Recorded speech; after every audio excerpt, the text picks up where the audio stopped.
कहा था पनौती, ये राहुल गांधी ने नहीं कहा। राहुल गांधी ने स्टेज से नहीं कहा था, पूरे देश में चल रहा था। तो राहुल गांधी ने कहा जो देश में, तो यानी कि Rahul Gandhi social media trolls को फॉलो करते हैं। ऐसा है कि ये मानसिक दिवालियापन बोल दिया तो क्या बुरा किया? नहीं तो आप अपने परिवार के लोगों को बोलो पनौती, अगर इतना ही संवैधानिक शब्द है तो आप अपने परिवार को बोलो। आप अपने घर में इस्तेमाल करते हो ये शब्द, तो इस लिहाज से क्या, जब यूपीए की सरकार थी तो ब्लू रंग इसलिए रखा था कि टीएमसी को खुश कर सके, क्योंकि यूपीए की सरकार में टीएमसी थी। ये किस तरीके की बातें हम लोग करते हैं। और सूरज का भी रंग भगवा है, सुबह उगता है तब, जब डूबता है तब भी भगवा है, तो कह सकते हैं कि भाई सूरज का रंग भी मोदी जी ने भगवा कर दिया क्या? प्रधानमंत्री के पद पर बैठे हुए व्यक्ति अटल बिहारी वाजपेयी जी को गद्दार बोला 2001 में, तो वो किसने बोला? और आपकी उस समय पर नैतिकता कहाँ थी? शब्दों की मर्यादा को लेकर आप कहाँ खड़े हुए? जरा एक बार तो बताइए। और जब आप ही के कुल के नेता लोहिया जी को 100 लंगूरों में गिना गया इंदिरा गांधी और उनके समर्थकों के द्वारा, तब आपकी नैतिकता और शब्दों के लिए आपकी जो मर्यादा है वो कहाँ गई? और आज तो आप उनके साथ बैठे, और उनके साथ बैठे बैठे आपके मुख्यमंत्री जो रहे हैं वो उनको चालू और मंदबुद्धि और छुटवैया कहते हैं। तो ये कौन सी गरिमा का पालन आप कर रहे हैं, उसका भी बता दीजिए। नरेंद्र मोदी को गाली देने का कंपटीशन चल रहा है। ये वो गालियां हैं जो दुनिया के सबसे बड़े लोकतंत्र के 2 बार के पब्लिक द्वारा चुने गए प्रधानमंत्री के लिए विपक्ष के द्वारा दिया गया। इसके बाद भी विपक्ष बोला है, इसी पे जोरदार बहस। लेकिन शहजाद पूनावाला जी, मर्यादा की कमी शायद दोनों तरफ है, कम से कम इतना तो आपको भी मानना पड़ेगा। हाँ, लेकिन प्रधानमंत्री को जितनी ख्यातियां मिली हैं शायद किसी और को नहीं मिली। और तौसीफ अहमद खान साहब, मैं आपसे पूछना चाहती हूँ, अब कांग्रेस ये गलती करे, राहुल गांधी ये गलती करें, प्रियंका गांधी जी ये गलती करें, बात समझ में आती है क्योंकि राजनीति में शायद इतना समय नहीं हुआ, इतने परिपक्व नहीं हुए। लेकिन ममता जी तो ओल्ड स्टाइल पॉलिटिशियन है और उन्होंने कहा भी था कि राहुल गांधी की टीआरपी सिर्फ मोदी से है। अब ममता जी पापी बुलाएं अगर मोदी को और कहें कि अगर कलकत्ता में मैच होता तो भारत जीत जाता, क्योंकि ये मैच गुजरात में हुआ था तो भारत हार गया, तो कुछ बात हजम नहीं होती।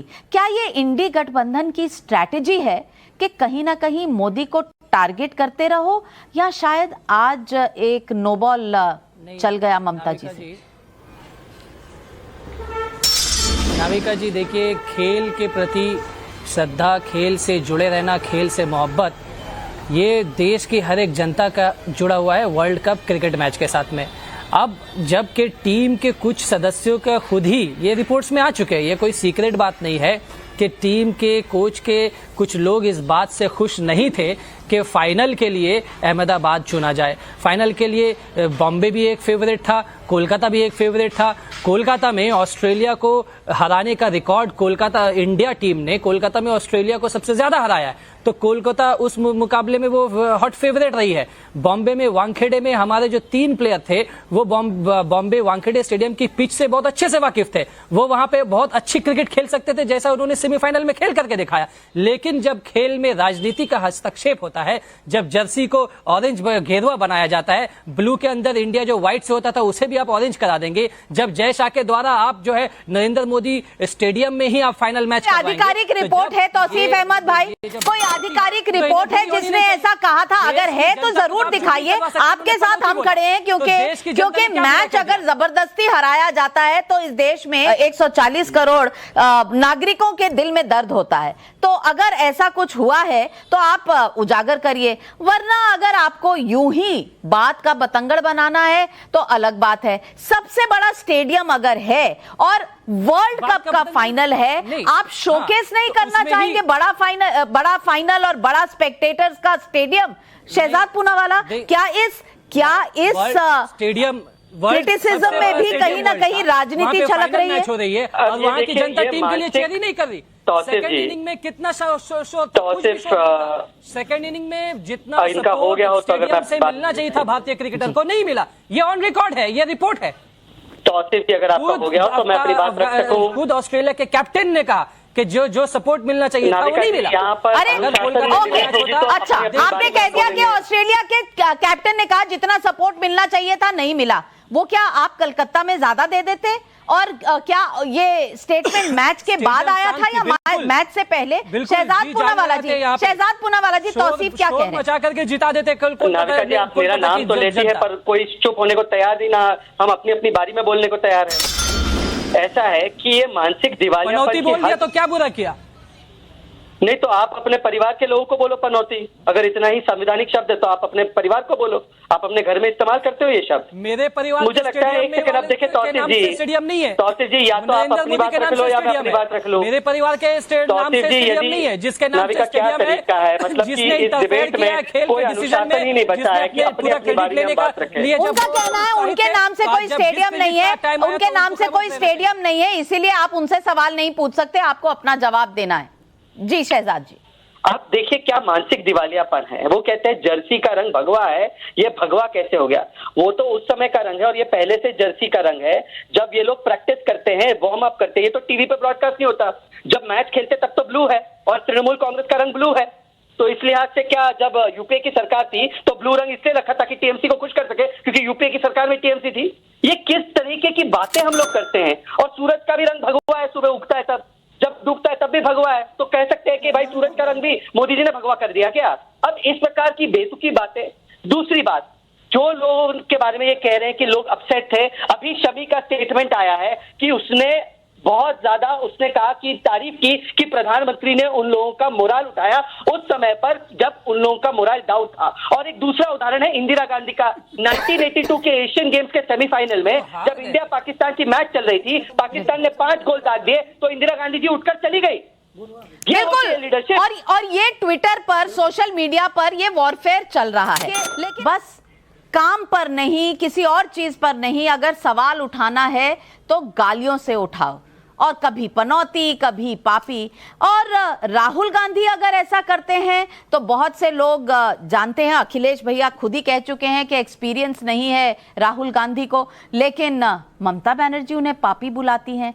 मैं पूछना चाहती हूं कि क्या इंडिया गठबंधन जो एक ऑल्टरनेट स्ट्रैटेजी लेकर, एक मोहब्बत वाली एक नई तरह की राजनीति लेकर देश के सामने आना चाहती थी, ये वापस से उस गाली गलौच में क्या जकड़ कर रह गई है? इंडिया गठबंधन एक राजनीतिक गठबंधन है और वहाँ पे राजनीतिक बातें हो तो वो अच्छी चीज़ है, लेकिन एक बात चिंता करने वाली बात है, और हम सभी जितने लोग यहाँ बैठे हुए हैं और खासकर आप और भारतीय राजनीति में जो इच्छा रखते हैं काम करने के लिए, उन सब के लिए एक परेशानी का सबब बनता है कि जब इस देश के प्रधानमंत्री ने अपनी भाषा की मर्यादाओं को तार तार किया है और सत्तारूढ़ पार्टी में ये एक वो कहावत सी हो गई है कि जो जितनी गालियां देगा भारतीय जनता पार्टी में उसको उतना ही बड़ा पद मिलेगा। जो व्यक्ति जर्सी गाय और 50 करोड़ की गर्लफ्रेंड जैसे इस देश के प्रधानमंत्री के पद पर रह के बोल सकता है और उसको लगता है कि ये सही है, उसकी पार्टी के लोग इस बात को जस्टिफाई करते हैं, मुझे लगता है कि स्थितियां वहीं खराब हो गई थी। अब कुछ को फायदा नहीं है और मुझे लगता है कि ये कंडेम करना चाहिए भारतीय जनता पार्टी के जो अभी के नेता हैं कि हमारे प्रधानमंत्री को ये शब्द कभी नहीं बोलना चाहिए। इस देश के प्रधानमंत्री की एक गरिमा होती है, उसके मुंह से निकला हुआ एक एक शब्द हम लोगों के लिए एक इबादत की तरह होता है। लेकिन क्या हम ये सोचेंगे, मूर्खों का सरदार ये शब्द हम प्रधानमंत्री के मुंह से सुनेंगे? भारत जैसे गणराज्य के प्रधानमंत्री के मुंह से सुनेंगे? ये शब्द और ये मर्यादाएं वहीं खत्म हो गई थी जब प्रधानमंत्री ने इस तरीके के शब्दों का प्रयोग किया है। हम कभी भी सपोर्ट नहीं करते हैं, चाहे वो पनौती बोले या मूर्खों के सरदार बोले, लेकिन इस देश में सबसे उच्च पद पे जब इस तरीके के शब्द बोले जाएंगे तो नीचे की पीढ़ी में और नए युवाओं को, नए राजनीतिकों को क्या शिक्षा मिलेगी? और नाविका जी आपको बोलना चाहिए। मैं बिल्कुल जनता की तरफ से, क्योंकि ये शो ही सवाल पब्लिक का है, मैं जनता की तरफ से चाहती हूं कि साफ सुथरी राजनीति, मुद्दों की राजनीति हो। लेकिन आपकी पार्टी के एक नेता ने कहा था ना, चिलम पीने वाले बाबा योगी आदित्यनाथ को, हाँ, और अखिलेश जी ने खुद कहा है, तो वहां मर्यादा कहाँ जाती है? मैं कह रहा हूं जिसने भी कहीं गलत बोला है, वो मेरी पार्टी से हो, आपकी पार्टी से हो, किसी पार्टी से हो, राजनीति इन सब चीजों के लिए नहीं है। इस 140 करोड़ की जनता आपको यहाँ पे ये चुनने के लिए नहीं लेके आई है, वो पूछने आई है कि हमारा भविष्य आप कैसे निकालने जा रहे हैं। शहजाद पूनावाला, देश के लिए आप अगले 20-25 साल के लिए आपने क्या विजन देखा है? आशुतोष जी बहुत अच्छी बातें कर रहे हैं, और ये शुरुआत किसने करी ये बात भी देखा जाए। आशुतोष जी बहुत अच्छी बात कर रहे हैं। मुझे बताइए कि यदि एक सबसे बड़े राज्य के पूर्व मुख्यमंत्री एक पार्टी को चालू, उसके नेता को चिरकुट, छुटवैया, उसी की पार्टी के नेता जिस प्रकार की बातें एक महिला सांसद के लिए करते हैं, आजम खान, अबू आजमी ने महिलाओं के विषय में क्या बोला है वो मैं दोहराना नहीं चाहता। तो मुझे बताइए कि ये कौन सी, एक सेकंड आशुतोष जी, मैंने आपके बीच में नहीं बोला। आशुतोष जी, मैंने आपके बीच में नहीं बोला। अरे भाई, मैंने आपके बीच में नहीं बोला भाई, मैंने आपके बीच में नहीं बोला। आप गलत पूरी मेरी बात तो पूरी, क्या तरीका है। मैं आपसे ये पूछना चाह रहा हूँ, 2014 से पहले जब प्रधानमंत्री के पद पर बैठे हुए व्यक्ति अटल बिहारी वाजपेयी जी को गद्दार बोला 2001 में, तो वो किसने बोला? और आपकी उस समय पर नैतिकता कहाँ थी? शब्दों की मर्यादा को लेकर आप कहाँ खड़े हुए? जरा एक बार तो बताइए। और जब आप ही के कुल के नेता लोहिया जी को 100 लंगूरों में गिना गया इंदिरा गांधी और उनके समर्थकों के द्वारा, तब आपकी नैतिकता और शब्दों के लिए आपकी जो मर्यादा है वो कहाँ गई? और आज तो आप उनके साथ बैठे, और उनके साथ बैठे बैठे आपके मुख्यमंत्री जो रहे हैं वो उनको चालू और मंदबुद्धि और छुटवैया कहते हैं। तो ये कौन सी गरिमा का पालन आप कर रहे हैं, उसका भी बता दीजिए। आशुतोष वर्मा जी, मैं आपसे सिर्फ इतना ही कहूंगी कि किसी को तो पहल करनी पड़ेगी ना।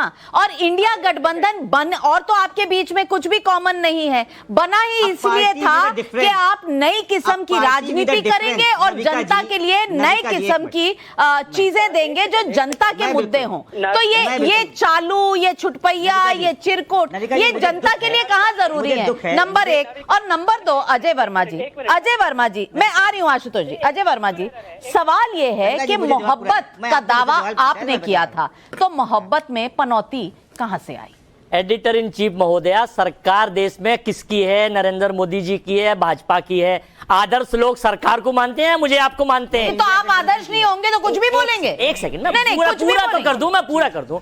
देखिए, देश के प्रधानमंत्री का पद वो हिंदुस्तान में कांग्रेस नहीं बल्कि बीजेपी नहीं बल्कि सबके प्रधानमंत्री होते हैं। और गरिमा गिराने का काम जब वो शुरू, आप ईंट मारोगे पानी में, तो यानी कि राहुल गांधी आपके लिए कुछ भी नहीं है। पानी में ना वो आदर्श है ना वो नेता है, क्योंकि आप पानी में ईंट मारेंगे तो छींटे तो कीचड़ के सबके मुंह पे आएंगे। जब ईंट आप कीचड़ में ही मार रहे हैं, शुरुआत आप कर रहे हैं। 140 करोड़ लोग समझ रहे हैं। और रहा सवाल क्रिकेट के उस पनौती का, तो सुन लीजिए, कपिल देव जिसने 1983 में हमारे सीनियर क्रिकेटर थे, वर्ल्ड कप जिताया, महेंद्र धोनी जिन्होंने 11 में जिताया, उनको इसलिए नहीं बुलाया गया कि वो बेटियों के समर्थन में दिल्ली चले गए थे। जो बेटियां इनके बीजेपी के एमपी ब्रजभूषण के अत्याचार से दुखी होकर बैठी थी, प्रधानमंत्री वहां गए नहीं थे। निंदनीय है, शर्मनाक है।